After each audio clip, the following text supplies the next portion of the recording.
chaque année, au mois d'octobre, il y a ce qu'on appelle Octobre Rose, qui est une campagne de sensibilisation internationale contre le cancer du sein.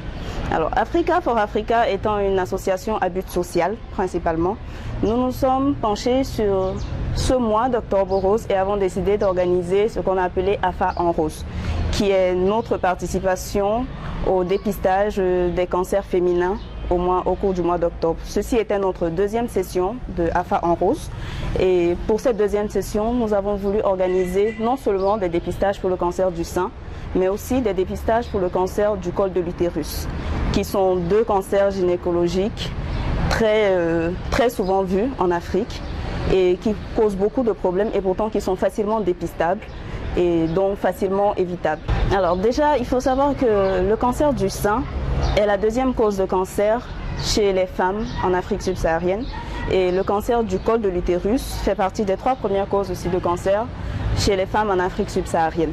Donc ce sont des cancers assez répandus et pourtant ce sont des cancers qu'on peut facilement dépister à travers des mesures faciles à faire, à travers des tests rapides, des tests faciles à faire qui sont des tests de dépistage qu'on a fait tout à l'heure. Parlons du cancer du col de l'utérus, le dépistage se fait en même pas 5 minutes par la technique IVA-IVL.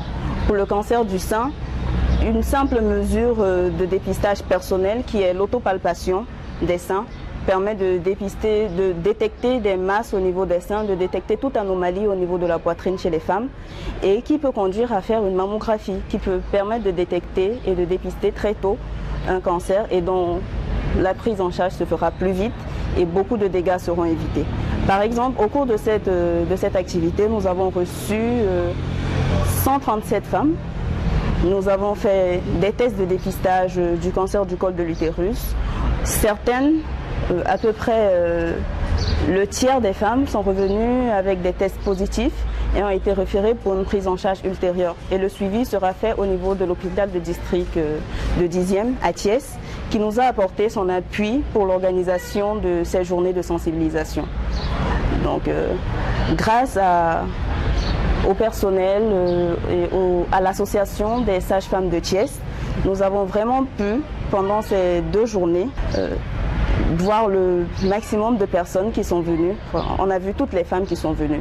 Alors, concernant le cancer du col de l'utérus, des lésions précancéreuses sont facilement traitées au niveau du centre de santé même. Il n'y a pas de médication supplémentaire à prendre, dépendant du stade auquel le cancer est dépisté. Donc, les lésions précancéreuses sont facilement prises en charge dans un centre de santé et les patientes à risque ont été référées pour un suivi au district sanitaire de Thiès qui les prendra en charge. Et ce sera fait de façon gratuite.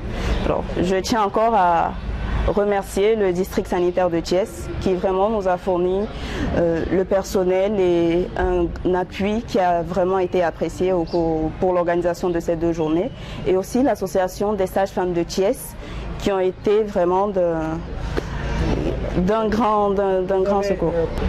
Au cours de ces 2 journées de dépistage et sensibilisation gratuite sur le cancer du col de l'utérus et le cancer du sein, nous avons pu mobiliser, grâce à l'association des sages-femmes de Thiès, une quinzaine de sages-femmes et une équipe composée de 3 médecins qui ont fait les consultations et les dépistages ensemble.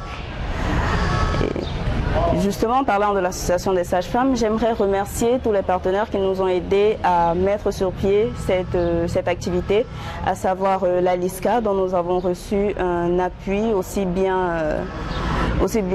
matériel que logistique, et aussi l'hôpital de district de 10e qui nous a offert les locaux, le personnel, vraiment. Et enfin l'association des sages-femmes de Thiès qui ont vraiment été sur place avec nous et qui nous ont accompagnés au long des 2 journées. Et je profite de cette occasion vraiment pour dire que cette activité, comme beaucoup des activités, la plupart de nos activités antérieures, a été financée par nos fonds propres. C'est-à-dire nous faisons des cotisations à l'intérieur de l'association et nous percevons un appui matériel ou financier de certains partenaires. Alors nous aimerions bien avoir l'appui de partenaires qui pourrait nous aider pour nos activités futures.